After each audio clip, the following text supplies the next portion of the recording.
Hello, my name is John McMurtrie. I'm the book editor at the San Francisco Chronicle, and I'm here, as you can see, at City Lights Books in San Francisco, and I'm here with the great pleasure of reading a book you might have heard about, Lolita, by Vladimir Nabokov. And this, as I'm sure you all know, has been banned for, well, it's just too damn funny. And if this got in the hands of the wrong people, that would be a disgrace, a disaster.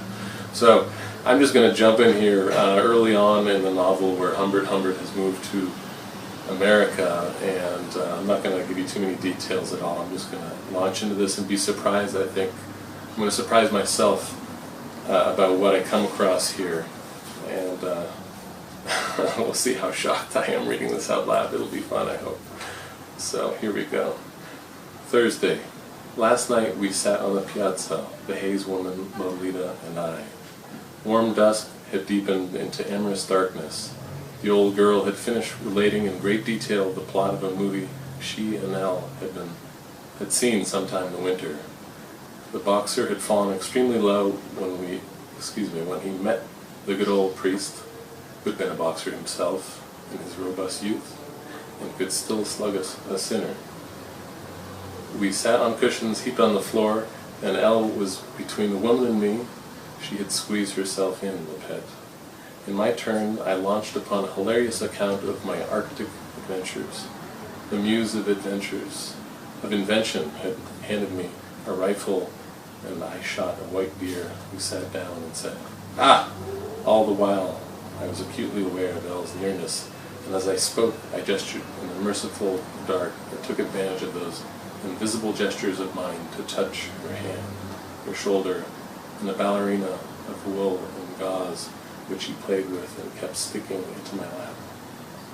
And finally, when I had completely enmeshed my glowing darling in this weave of ethereal caresses, I dared stroke her bare leg along with the gooseberry fuzz of her shin, and I chuckled at my own jokes and trembled and concealed my tremors, and once or twice felt with my rapid lips the warmth of her hair as I treated her to a quick nuzzling, humorous aside, and caressed her plaything.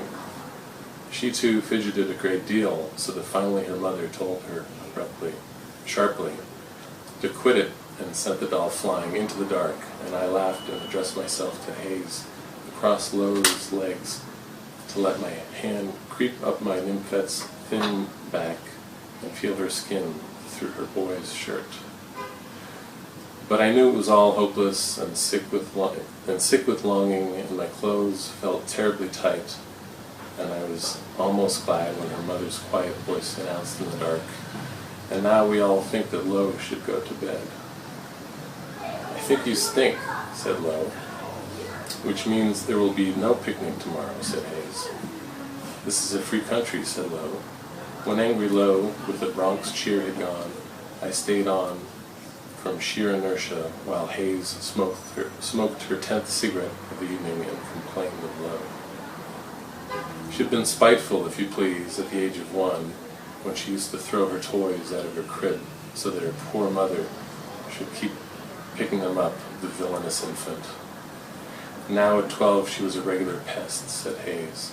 All she wanted from life was to be one day a strutting and prancing baton twirler or a jitterbug. Her grades were poor, but she was better adjusted in her new school than in Pinsky. Pinsky was the Haze hometown in the Middle West. The Ramsdale house was her mother-in-law's. They'd moved to Ramsdale less than 2 years ago. Why was she unhappy there? "Oh," said Haze, "my poor me should know. I went through that when I was a kid. Boys twisting one's arm, banging into one with loads of books, pulling one's hair, hurting one's breasts, flipping one's skirt. Of course, moodiness is a common concomitant with growing up, but Lo exaggerates, sullen and evasive. Rude and defiant, stuck Viola, an Italian schoolmate, in the seat with a fountain pen. Know what I would like? If you, monsieur, happen to be still here in the fall, I'd ask you to help her with her homework. You seem to know everything, geography, mathematics, French. Oh, everything, answered Monsieur. That means, said Haze quickly, you'll be here. I wanted to shout that I would stay on eternally if only I could hope to caress now and then my incipient pupil.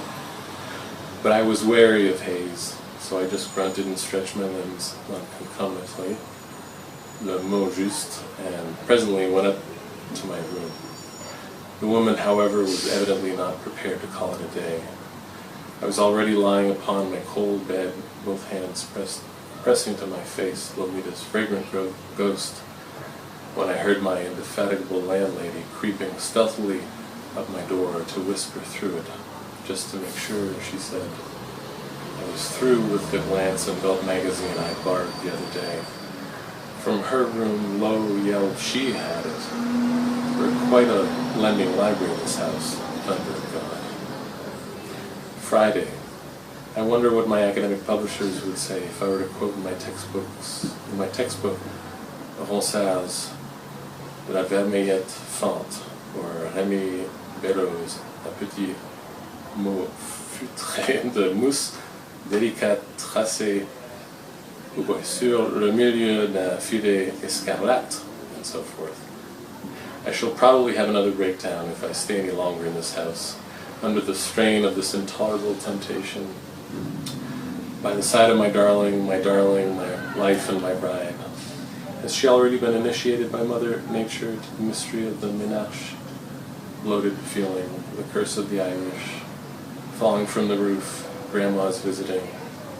Mr. Uterus, I quote from a girl's magazine, starts to build a thick soft wall on the chance of a possible baby may have to be bedded down there.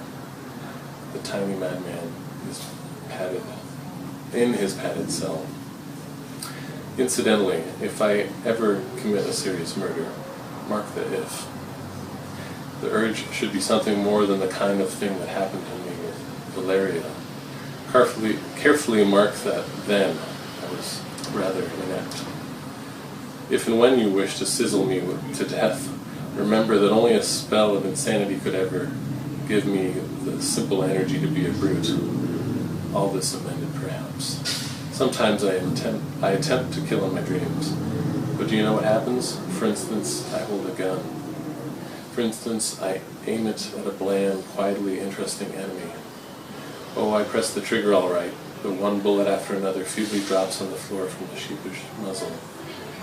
In those dreams, my only thought is to conceal the fiasco from my foe, who is slowly growing annoyed. At dinner tonight, the old cat said to me, with a sidelong gleam of motherly mockery directed to Lo, I had just been describing in a flippant vein the delightful little toothbrush mustache I had not decided to grow. Better don't, if somebody is not going to go absolutely dotty. Instantly Lo pushed her plate of boiled fish away, all but knocking her milk over, and bounced out of the dining room. Would it bore you very much, quoth Haze, to come with us tomorrow for a swim in the Hourglass Lake, if Lo apologizes for her manners? And I think that's all I'll do tonight. Thank you very much.